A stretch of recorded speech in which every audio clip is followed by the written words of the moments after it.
Hi friends, ఎలా ఉన్నారు? అందరూ బాగున్నారా? చూడండి, మనము జామున్ చేసుకున్నాం. సో గులాబ్ జామున్ ఉంటుంది, కాలా జామున్ ఉంటుంది. ఇది జామున్ ఫ్రెండ్స్.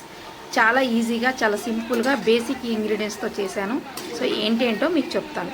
సో ఎంత బాగున్నాయి చూడండి. సో ఫ్రెండ్స్ వచ్చి ఒక 5 పీస్ బ్రెడ్ పీస్ వచ్చి బ్రౌన్ బ్రెడ్ పీస్, అండ్ ఒక 3 స్పూన్లు వచ్చి గోధుమ పిండి, 3 స్పూన్లు వచ్చి మైదా పిండి, ఇంకో ఒక పించ్ వచ్చి సాల్ట్, అండ్ బేకింగ్ పౌడర్ వచ్చి ఒక 2 పించ్, అంతే ఫ్రెండ్స్. పాలు పోసి మెత్తగా, అండ్ కోవా వచ్చి ఒక 70 గ్రాములు, అంతే పచ్చి కోవా. దీన్నిటిని పాలు పోసి బాగా పిసికేసి, అండ్ మనకి ఏ షేప్లో కావాలో ఆ షేప్లో, ఇవైతే జామున్కి ఈ షేపే చేస్తారు, కాలా జామున్కి.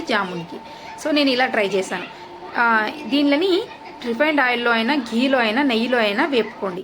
వేపేసుకున్నాక మనం పాకం పట్టుకొని వేసేసుకోండి. ఒక 2-3 గంటలు పాకంలో, చాలా పాకం ఎక్కువ పడుతుంది ఫ్రెండ్స్. బాగా నానిన తర్వాత ఇలా రెడీ అవుతాయి ఫ్రెండ్స్. చాలా సాఫ్ట్గా, చాలా బాగున్నాయి.